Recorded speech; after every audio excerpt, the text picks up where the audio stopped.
Welcome to the Church Renewal Podcast from Flourish Coaching. I'm Jeremy. I'm Matt. In today's episode, we're bringing you the second half of the Vetted, Trained, and Coached mini-series. We're going to pick up a conversation about the work that Flourish does as a ministry to train and prepare its coaches to be effective in guiding your church to a healthy landing point. If you haven't listened to part 1, you'll find it linked in the episode description. Go give it a listen now, and if you're interested in becoming a coach with Flourish, we want to hear from you.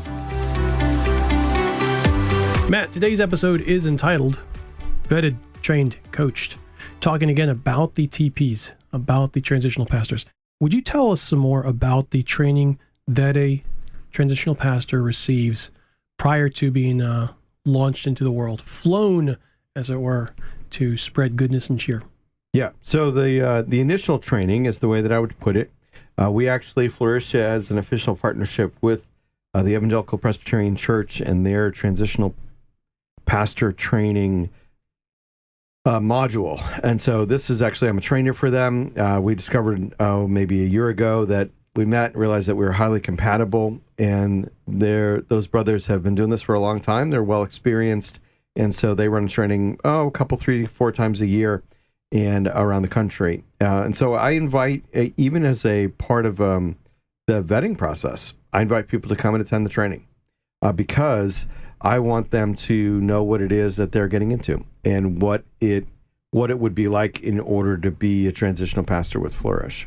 And so that's the first training that we send people to is what the EPC does, because I have not found a better 101 level training that helps you see the overview of what a ministry during a transitional period looks like for a transitional pastor in a church. And so that's why we use that. So how long does the training, that portion of the training, how long does the training take? So that training runs a day and like 2/3.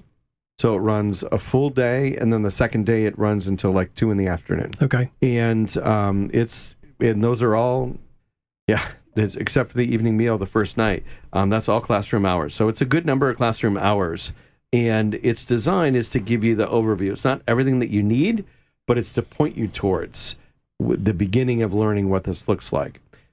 The reason that we use the EPC's training is, one, is that it's good. 2, it's highly compatible with the processes that we have already developed. Right. And so the second step of training for our transitional pastors is, as they move towards a new phase of our transitional process, we are there alongside of them their first time out of the gate, training them how to do that process. So we run it from home office, but I'm there teaching them how to do it. And so we're there training them as they go, as well as providing coaching for them as they go about the work of that particular phase. And so we're training and coaching and getting feedback from them saying, well, this isn't quite what I was thinking. I was kind of thinking it was this, or it's going like that. Can we do something here or there? And so, we're trying to provide them that ongoing training that they need in order to do the job well. So I get that the training that is provided through the EPC, the Evangelical Presbyterian Church, Presbyterian? That's probably not the right word. Presbyterian most there you days. Go. That's most days. All right. After 2:00 on the East Coast, it becomes Presbyterian. Yes. That's not a Flourish thing. That's something that you have evaluated, you look at, you use. Do you know how the training is calibrated and how it is evaluated for effectiveness, either by the EPC or by Flourish? Yeah, so the training that they use right now is actually the 3rd edition of it. So they developed it. They've done 2 more iterations since the initial one. And so this is experienced people that understand the macro level model. This is something that's worth saying. Flourish's model is not, what's the way to put this? It's not a novelty. It is unique to Flourish, but the macro structure of what makes for a good transitional period in a church is a well-studied phenomenon for the last 50 years. So we all stand on the shoulders. Everybody that's practicing this now stands on the shoulders of people who began studying this in the 70s. And so when I went to the EPC's training for the first time, having read the literature on the topic and having developed our processes, I was like, oh, wow, here's somebody that knows the literature. They know the best practices. They've captured it. into a training that I can bring people to. Right. And frankly, it was a relief to me that I didn't have to come up with my own training. Sure. Because someone else already had it. Okay. And again, the compatibility there is so high that they've asked me to be a trainer for them. That's excellent. And that's lots of fun because it's fun for me to form people. So on what criteria would you, as the director of Flourish Coaching, stop training with a TP candidate? Would I stop training them? It would be after they went to this initial training. So that's a requirement. Either before if they've had experience before, they could start a transitional pastorate if they've gone through someone else's training. And obviously they're working our system, so we have some built-in guardrails for guys because they're using our stuff. They can't go at it their own way. They're required because it's what I've sold.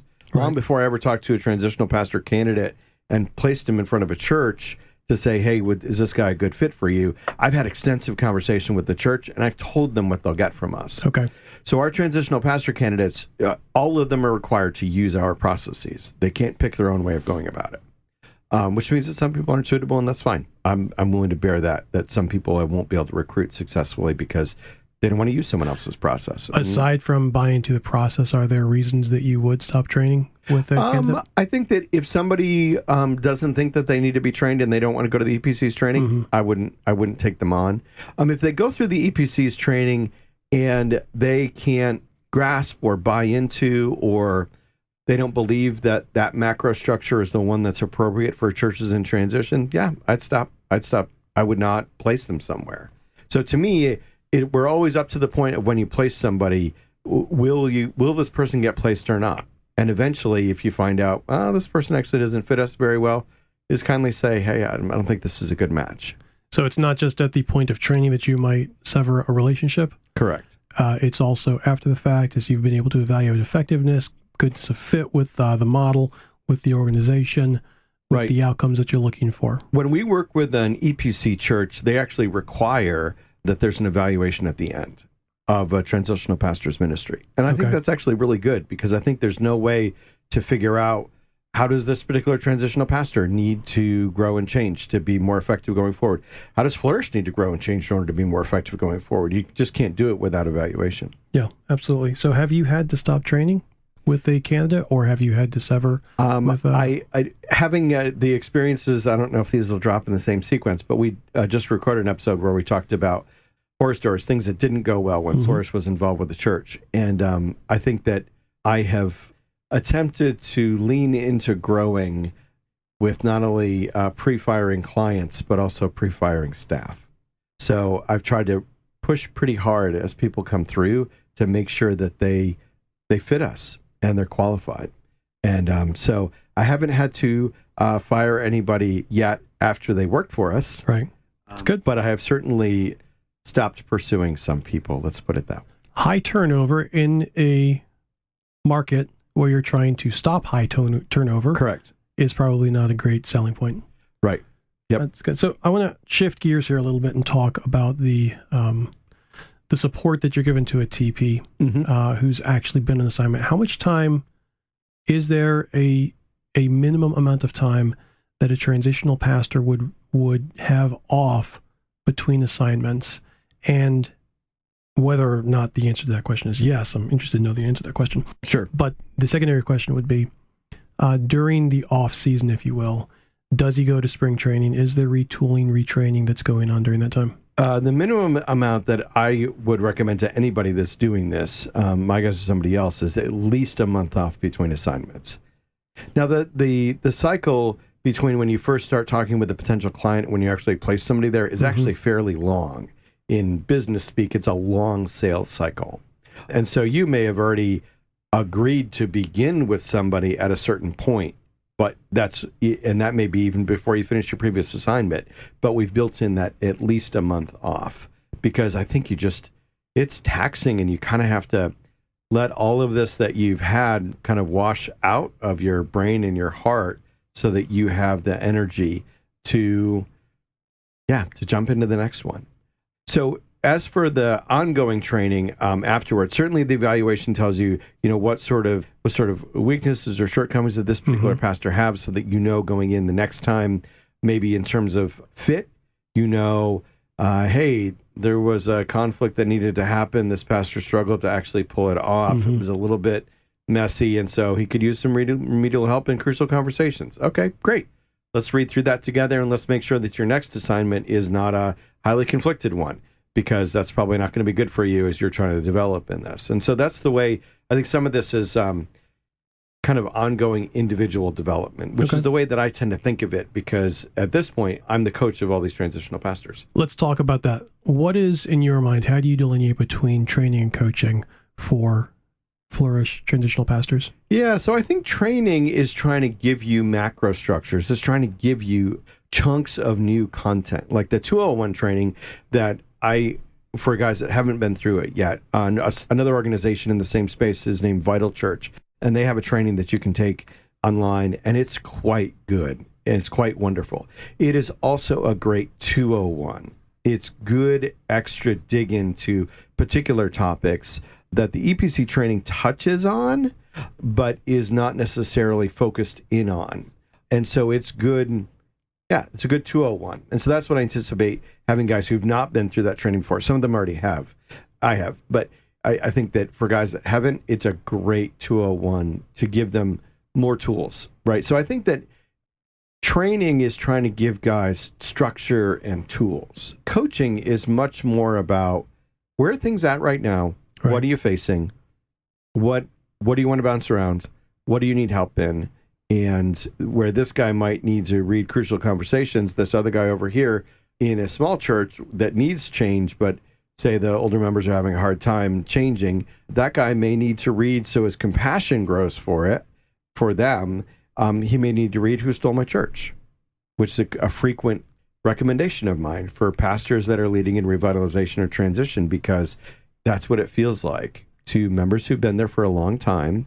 It feels like either through a revitalization pastor, a long-term revitalization pastor, or a transitional pastor, it feels like, Pastor, you're stealing the church that I've always loved. Everything else around me has changed. My family's changed, culture's changed, my church has stayed the same. And for some revitalization pastors and transitional pastors, they're there. They know they're there because to help see this thing change or it's going to die. And so having both that ongoing training and equipping and sort of push from me as a coach and from the organization and the expectation that's been set out actually by a transitional contract, the thing needs to change. Mm-hmm. But having compassion to come alongside and go, hey, I know how hard this is for you. And some pastors need that. They need to just get sharpened in that, because it is really hard, even if it really needs to change. I know you like processes. Yeah. And following patterns. Mm-hmm. In a different life, maybe you would have made a great Methodist. Who knows? Yeah. Question is this. Different life. Do you have a pattern, a schedule, a model that you follow for how often you're having coaching conversations to make sure that they're scheduled, taking place? Does that follow a calendar schedule? Is that on an as-needed basis? Yeah, so the way that I do it now is as needed. I think that as we continue to grow and have more people, it will probably become too much for me fairly soon. And so I won't be able to pull it off that way, which means that we'll probably end up breaking into cohorts where they're coaching each other. And I am there, I'm available, but I'm more of a fly on the wall in the cohort. And also so right now it's draw as needed. And so I'm available to you. And the guys that we have deployed right now, do ask questions. They call me, they set up appointments, they know how to get my calendar. And so they do draw from me, but I've told them, I will work with you on an as-needed basis. Tell me when you need it, and I'll be there for you. Excellent. Yeah. Anything else you want to know about the coaching, the vetting, or the training? Nope. I think that's it. All right. Then I thank you for your time. I thank you, listener, for your time. We will catch up with you next time. Thanks for listening to the Church Renewal Podcast from Flourish Coaching. Flourish exists to set ministry leaders free to be effective wherever God has called them. We believe that there's only one fully sufficient reason that this day dawned. Jesus is still gathering his people, and he's using his church to do it. When pastors or churches feel stuck, our team of coaches refresh their hope in the gospel and help them clarify their strategy.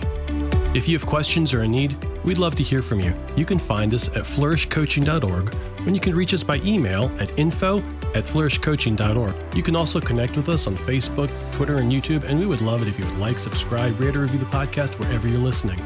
Please share this podcast with anyone you think it'll help, and if we get a client because of a recommendation you make, we'll send you a small gift just to say thanks. And a special thanks to Bay Ridge Christian Church in Annapolis, Maryland for the use of their building to record today's episode. All music for this show has been licensed and was composed and created by artists. The Church Renewal Podcast was produced by me, Jeremy Zaffarati, in association with Flourish Coaching, with the goal of equipping and encouraging your church to flourish wherever God has called you.